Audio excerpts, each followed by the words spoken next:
ಹೆಸರು ಆನಂದ್ ಕುಮಾರ್ CM ಅಂತ. ನಾನು GHPS ಕುದುಕುಂಟೆ ಶಾಲೆ ಟೀಚರ್. ನಮ್ಮದು ಟ್ಯಾಲೆಂಟ್ಸ್ ಎಕ್ಸಿಬಿಷನ್ ಯೂಟ್ಯೂಬ್ ಚಾನಲ್ ಅಂತಿದೆ. ಈ ಚಾನಲ್ನ ಅಡಿಯಲ್ಲಿ ನಾನು ಈಗ ಸ್ಪೋಕನ್ ಇಂಗ್ಲೀಷ್ ಕ್ಲಾಸ್ನ ಮಾಡ್ತಾ ಇದ್ದೀನಿ. ದಯವಿಟ್ಟು ಈ ಒಂದು ವಿಡಿಯೋನ ನೋಡೋದಕ್ಕಿಂತ ಮೊದಲು ಈ ಚಾನಲ್ನ ದಯವಿಟ್ಟು ಸಬ್ಸ್ಕ್ರೈಬ್ ಮಾಡಿ ಅಂತ ವಿನಂತಿ ಮಾಡ್ಕೊತಾ ಇದ್ದೀನಿ. ನೋಡಿ ವೀಕ್ಷಕರೇ, ನಾವು ಇಂಗ್ಲೀಷಲ್ಲಿ ಮಾತಾಡಬೇಕಾದ್ರೆ ಸ್ವಲ್ಪ ಪ್ರಾಬ್ಲಮ್ ಆಗುತ್ತೆ. ನೋಡಿ, ಯಾರಾದರೂ ಮಾತಾಡಿರೋದು ನಮಗೆ ಅರ್ಥ ಆಗುತ್ತೆ, ಏನಾದರೂ ಓದಿದ್ರೂ ಸಹ ಅರ್ಥ ಆಗುತ್ತೆ. ಬಟ್ ರಿಪಿಟೇಷನ್ ಮಾಡುವಾಗ ಒಂದು ಸ್ವಲ್ಪ ನಮಗೆ ಪ್ರಾಬ್ಲಮ್ ಆಗುತ್ತೆ. ಅದು ಯಾಕೆ ಪ್ರಾಬ್ಲಮ್ ಆಗುತ್ತಪ್ಪ ಅಂದರೆ, ಫಸ್ಟ್ ನಾವು ಆ ಪ್ರಾಬ್ಲಮನ್ನು ನಾವು ಇಂಪ್ರೂವ್ಮೆಂಟ್ ಮಾಡ್ಕೊಬೇಕಾದ್ರೆ ಏನು ಮಾಡಬೇಕಂದ್ರೆ, ನಮಗೆ ಫಸ್ಟು ಸೆಂಟೆನ್ಸ್ ಸ್ಟ್ರಕ್ಚರ್ ನಮಗೆ ಗೊತ್ತಾಗಬೇಕು. ಈಗ ಸೆಂಟೆನ್ಸ್ ಸ್ಟ್ರಕ್ಚರ್ ನೋಡಿ, ಇಲ್ಲಿ ನೋಡಿ ಕನ್ನಡದಲ್ಲಿ ಯಾವ ರೀತಿ ಇದೆ ಸೆಂಟೆನ್ಸ್ ಸ್ಟ್ರಕ್ಚರ್ ನೋಡಿ. ಈಗ ಒಂದು ಎಕ್ಸಾಂಪಲ್ ಇದೆ, ನಾನು ಹಣ್ಣನ್ನು ತಿನ್ನುತ್ತೇನೆ. ಇದು ಕನ್ನಡದಲ್ಲಿರುವಂಥ ಸೆಂಟೆನ್ಸ್ ಸ್ಟ್ರಕ್ಚರ್. ಫಸ್ಟ್ ಕರ್ತೃ ಪದ ಬರುತ್ತೆ, ಅಂದರೆ ಯಾರು ಕೆಲಸ ಮಾಡ್ತಾ ಇದ್ದಾರೆ ಅನ್ನೋದು ಬರುತ್ತೆ. ಮತ್ತು ಕರ್ಮ ಪದ ಬರುತ್ತೆ, ಯಾವುದ್ರ ಮೇಲೆ ಕೆಲಸ ಮಾಡ್ತಾ ಇದ್ದಾರೆ ಅಂತ ಬರುತ್ತೆ. ಲಾಸ್ಟಲ್ಲಿ ಯಾವ್ದು ಬರುತ್ತೆ, ಕ್ರಿಯಾಪದ ಬರುತ್ತೆ. ಅಂದರೆ ಕ್ರಿಯಾಪದ ಅಂದರೆ ಕೆಲಸ ಮಾಡೋದಕ್ಕೆ ಉಪಯೋಗಿಸುವಂಥ ಪದಗಳು. ತಿನ್ನು, ಕುಡಿ, ಹೋಗು, ಬಾ ಇತ್ಯಾದಿ. ಈಗ ನೋಡಿ, ಇದು ಕನ್ನಡ ಸೆಂಟೆನ್ಸ್ ಸ್ಟ್ರಕ್ಚರ್. ಈಗ ಇಂಗ್ಲೀಷ್ ಸೆಂಟೆನ್ಸ್ ಸ್ಟ್ರಕ್ಚರ್ನ ಸ್ವಲ್ಪ ನೀಟಾಗಿ ಅಬ್ಸರ್ವ್ ಮಾಡ್ಕೊಳ್ಳಿ. ಈ ಸೆಂಟೆನ್ಸ್ ಸ್ಟ್ರಕ್ಚರ್ ಏನಾದರೂ ನಾವು ನೀಟಾಗಿ ಅರ್ಥ ಮಾಡ್ಕೊಂಡ್ಬಿಟ್ರೆ ನಮಗೆ 50% ಇಂಗ್ಲೀಷ್ ಮಾತಾಡೋದು ಸುಲಭ ಆಗುತ್ತೆ. ನೋಡ್ಕೊಳ್ಳಿ, ಐ ಈಟ್ ಫ್ರೂಟ್ ಅಂತಿದೆ. ಫಸ್ಟು ಸಬ್ಜೆಕ್ಟ್ ಬರುತ್ತೆ, ಅಂದರೆ ಕರ್ತೃಪದ, ಯಾರು ಕೆಲಸ ಮಾಡ್ತಾ ಇದ್ದೀರಿ ಅನ್ನೋದು ಬರುತ್ತೆ.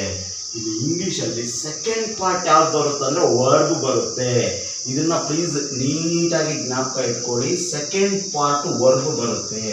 ಈ ವರ್ಬನ್ನ ನಾವು ಹೇಗೆ ಯೂಸ್ ಮಾಡಬೇಕು ಅಂತ ಅರ್ಥ ಮಾಡ್ಕೊಂಡ್ಬಿಟ್ರೆ 50 to 70% ಇಂಗ್ಲೀಷ್ ಮಾತಾಡೋದು ಸುಲಭ ಆಗುತ್ತೆ. ಈಗ ಈಟಲ್ಲಿ ವರ್ಬ್ ಅಂದರೆ ಏನು, ಕೆಲಸ ಮಾಡೋದಕ್ಕೆ ಉಪಯೋಗಿಸುವಂಥ ಪದಗಳು. ಈಟ್, ಡ್ರಿಂಕ್, ಗೋ, ಕಮ್ ಎಕ್ಸೆಟ್ರಾ. ನೋಡಿ, ನೆಕ್ಸ್ಟ್ ಪಾರ್ಟ್ ಯಾವ್ದು ಬರುತ್ತೆ, ಆಬ್ಜೆಕ್ಟ್ ಬರುತ್ತೆ, ಅಂದರೆ ಯಾವ ವಸ್ತುವಿನ ಮೇಲೆ ನಾವು ಕೆಲಸ ಮಾಡ್ತಾ ಇದ್ದೀವಿ ಅನ್ನೋದು ಬರುತ್ತೆ. ಈಗ ಫಸ್ಟ್ ನೋಡ್ಕೊಳ್ಳಿ, ಇಂಗ್ಲೀಷಲ್ಲಿ ನಾವು ಸೆಕೆಂಡ್ ಪಾರ್ಟ್ ವರ್ಬ್ ಬರಬೇಕು.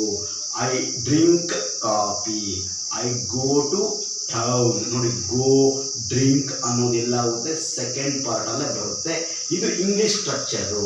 ಈ ಸ್ಟ್ರಕ್ಚರಲ್ಲಿ ನೀವು ಈ ವರ್ಬನ್ನು ಪ್ರೆಸೆಂಟ್ ಟೆನ್ಸಲ್ಲಿ ಹೇಗೆ ಯೂಸ್ ಮಾಡಬೇಕು, ಪಾಸ್ಟ್ ಟೆನ್ಸಲ್ಲಿ ಹೇಗೆ ಯೂಸ್ ಮಾಡಬೇಕು, ಫ್ಯೂಚರ್ ಟೆನ್ಸಲ್ಲಿ ಹೇಗೆ ಯೂಸ್ ಮಾಡಬೇಕು ಅಂತ ಅರ್ಥ ಮಾಡ್ಕೊಂಡ್ಬಿಟ್ರೆ ಇನ್ನು ಸ್ವಲ್ಪ ಇಂಗ್ಲೀಷ್ ಫ್ಲೂಯೆನ್ಸಿ ನಿಮಗೆ ಗೊತ್ತಾಗುತ್ತೆ. ಈಗ ವರ್ಬ್ ನಾನು ಒಂದು ಎಕ್ಸಾಂಪಲ್ ನೋಡಿ. ಈಟ್ ಪ್ರೆಸೆಂಟ್ ಟೆನ್ಸ್ ಅಂದರೆ ಏನಪ್ಪ ಅಂದರೆ, ಕೆಲಸ ಈಗ ನಡೀತಾ ಇರೋದು. ಈಗ ನಾನು ತಿಂತಾ ಇದ್ದೀನಿ ಅನ್ಬೇಕಾದ್ರೆ ಐ ಆಮ್ ಈಟಿಂಗ್ ಅನ್ಬೇಕು. ವರ್ಬ್ಗೆ ING ಸೇರಿಸ್ಕೊಂಡ್ಬಿಡ್ಬೇಕು ಪ್ರೆಸೆಂಟ್ ಟೆನ್ಸಲ್ಲಿ ಹೇಳ್ಬೇಕಾದ್ರೆ. ಈಗ ನಾನು ಕುಡಿತಾ ಇದ್ದೀನಿ ಅನ್ಬೇಕಾದ್ರೆ ಐ ಆಮ್ ಡ್ರಿಂಕಿಂಗ್ ಅಂತ ಹೇಳಬೇಕು. ನಾನು ಹೋಗ್ತಾ ಇದ್ದೀನಿ ಅನ್ಬೇಕಾದ್ರೆ ಐ ಆಮ್ ಗೋಯಿಂಗ್ ಅಂತ ಹೋಗ್ಬೇಕು. ನಾನು ಬರ್ತಾ ಇದ್ದೀನಿ ಅನ್ಬೇಕಾದ್ರೆ ಐ ಆಮ್ ಕಮಿಂಗ್. ಈಗ ಆಗ್ತಾ ಇರೋ ಕೆಲಸನ ಪ್ರೆಸೆಂಟ್ ಟೆನ್ಸ್ ಅಂತ ಕರಿತೀವಿ.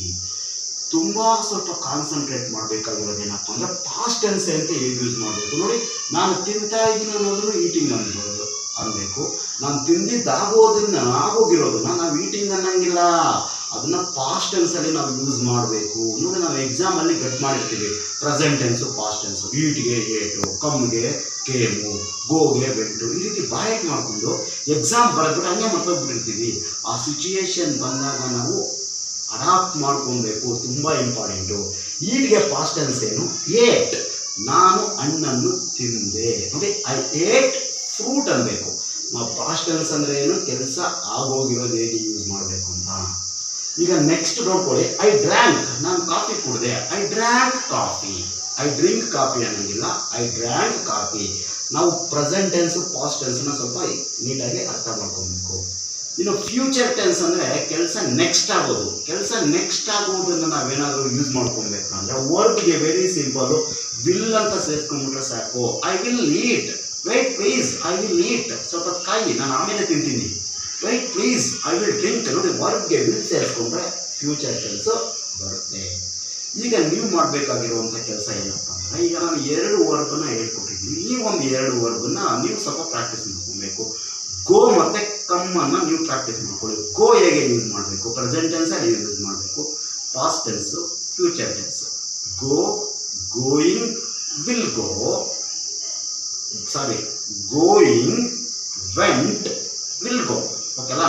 ಈಗ ನೋಡ್ಕೊಳ್ಳಿ, ಪಾಸ್ಟ್ ಟೆನ್ಸ್ಗೆ ಗೋಗೆ ಪಾಸ್ಟ್ ಟೆನ್ಸ್ ಏನಾಗುತ್ತೆ, ವೆಂಟ್ ಆಗುತ್ತೆ. ಈ ವೆಂಟ್ನ ಹೇಗೆ ಯೂಸ್ ಮಾಡ್ಕೊಬೇಕಂತ ಸಿಚುವೇಶನ್ ಬಂದಾಗ ನಾನು 2 ವರ್ಬ್ ಹೇಳ್ಕೊಟ್ಟಿರ್ತೀನಿ, ನೀವೇ ಒಂದು 2 ವರ್ಬನ್ನ ಪ್ರಾಕ್ಟೀಸ್ ಮಾಡಿ. ಆ ಸಿಚುವೇಶನ್ ಬಂದಾಗ ನೀವು ಯೂಸ್ ಮಾಡ್ಕೊತಾ ಇದ್ರೆ, ಬರೀ ಅಲ್ಲಿ ಪ್ರಾಕ್ಟೀಸ್ ಮಾಡಿದ ತಕ್ಷಣ ಬಿಟ್ಬಿಡಬೇಡಿ. ಸಿಚುವೇಶನ್ ಬಂದಾಗ ಯೂಸ್ ಮಾಡ್ಕೊತಾ ಇದ್ರೆ ನೀವು ಸಹ ಇಂಗ್ಲೀಷ್ ಫ್ಲೂಯೆನ್ಸಿ ಇಂಪ್ರೂವ್ಮೆಂಟ್ ಆಗ್ಬೋದು.